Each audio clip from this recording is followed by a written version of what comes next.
Welcome back. We are now on to 2013. I'm going through and I'm counting, or at least reflecting, on the top 100 albums from the Prog archives. I've got them all out here, and it's going to be a good time. It's going to be a good time. So I've already mentioned in the past ones. I'm just going to do a little bit of a recap. I'm on the Prog Archives website. Fantastic tool for finding new music. And they've got this beautiful feature where you can search the top albums of any year. We are looking right now at year 2013.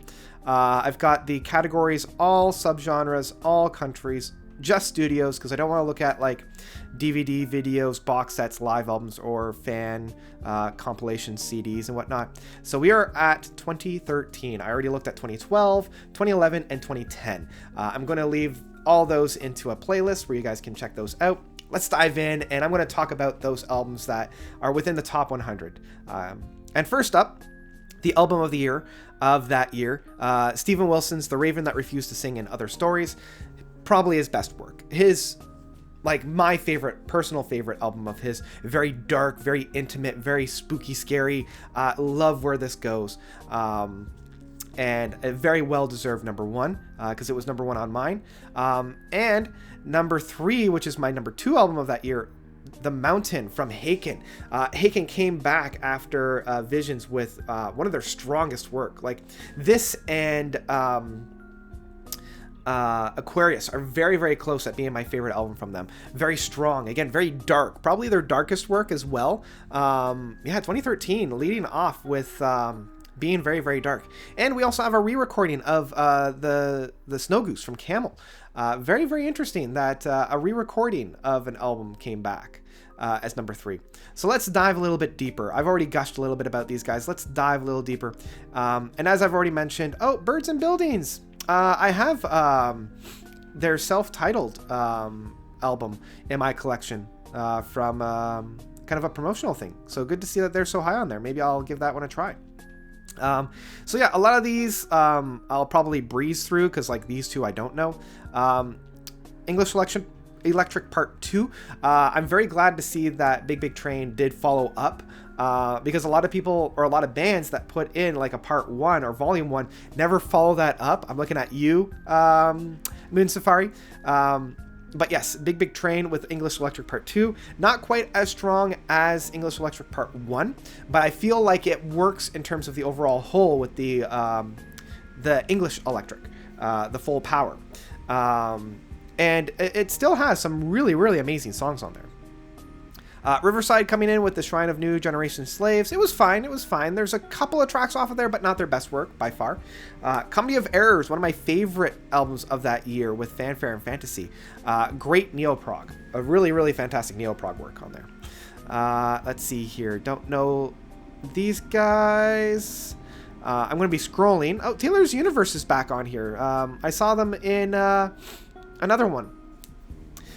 The Theory of Everything from Arion. This was one of the first.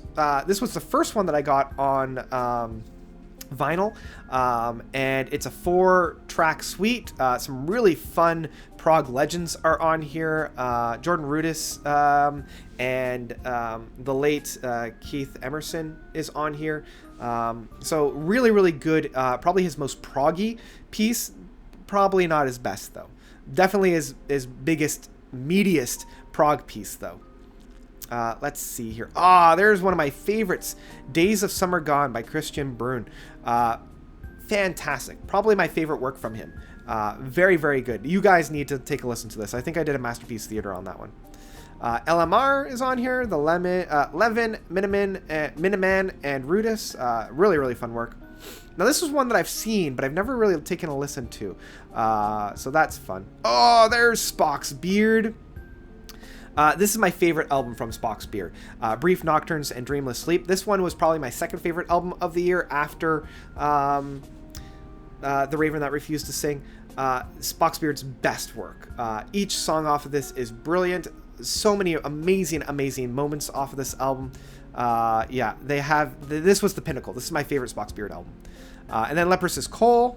Very good album on that one. Don't listen to that one quite as much as I do Bilateral and The Congregation, but still very good. This one looks interesting, but I've never really listened to that.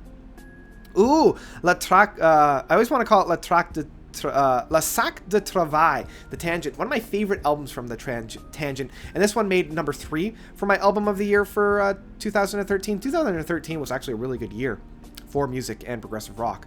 Because this one was so good. I really, really like this. Whole suite about the everyday working kind of man in terms of like office building. It talks about their commute to and from work, and then actually being at work and being so far away from where they live. Very, very interesting, and the Tangent, one of the Tangent's strongest works in that sense. Let's see what else. Okay, so we've got a bunch that I'm not familiar with. The last Flower Kings album for a very long time of Desolation Rose. Not their strongest. Their darkest by far, but definitely not their strongest. Yeah, that's all I got to say about that one. Let's see here. There's a bunch that I'm not familiar with, and oh, that's fun. Let's see. Anything else? Fish is on here. Not a big fan of Fish. Oh, this is Fish with the, like, from Neil, sorry, from Marillion, Fish, not PH Fish. Interesting. I didn't realize that he put out this album. I might have to take a look at that. Taylor's Universe again. You know what? I might have to go back and listen to this Taylor's Universe. Because that looks kind of fun. Let's see here. What other ones do we have? Oh, Still Life with Eggplant from Motorcycle. Love the last track off of this album. Very good. Afterglow, it really hits me hard. The rest of the album's okay. Let's see. Oh, there's where I was talking about. Himmel Backen, Volume 1. Moon Safari, still waiting for that Volume 2. Not my favorite work from them. They still have some really good stuff, like the Mega Moon. That's probably my favorite one. And I think there's like Candyland or something like that, the final track off of that. It's still good. They tried some different things off this, and I'm not sure if it all worked. But still very, very good. Let's see here. What else do we got? Yeah, I'm remembering this was not necessarily the best time for Michael, but... yeah, it's still very good. Oh, there's probably my favorite album from T, which is Psychoanorexia. It's fine. There's Hibernal. Hopefully we'll get some new stuff from him, because he does some fantastic work, and I think this is his debut album. So that's really fun. Okay, we're coming into the final 10. Anything else that comes in? Nope, not really. Not seeing anything else. Okay, so yeah, 2013, really, really good year now that I'm looking back on it. Oh, Fate's Warning is there as well. Yeah, Hibernal's first album, my favorite album from T. But yeah, some really, really strong works. Moon Safari, probably in the top 10, maybe not the top 5. Motorcycle, same boat. Great album in the top 10, not top 5. Because what we have, that was really kind of disgusting of me, is some really, really good stuff. Like The Tangent, that was probably one of my favorite. That made the top 5. Spock's Beard, definitely on there. Yeah, Christian Bruns, Days of Summer Gone, 100% on there. Arion, top 10, not top 5. Comedy of Errors being on there. Yeah, there was some really good stuff. Big Train, Electric, English Electric. And then, of course, the powerhouses of The Mountain and The Raven That Refused to Sing. Overall, really, really good year in terms of music for progressive rock. And this, I think, was one of the last really good years in quite a while. Because I do remember once I started doing the channel, because 2014 was the year that I started in October. There were some good ones, but... yeah, I think this was one of the last really strong years, because I think this was when progressive rock was starting to find out where their feet was within this new decade, and it took a little bit longer for them to really realize that. So yeah, that's going to be about it for 2013. Next video is going to be 2014, the year that I started.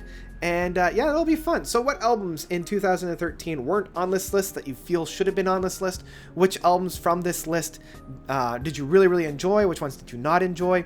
Let me know all about that and all of 2013 by commenting down below. Thank you guys so much for watching. As always, you guys are definitely the best. And until next time, notes out.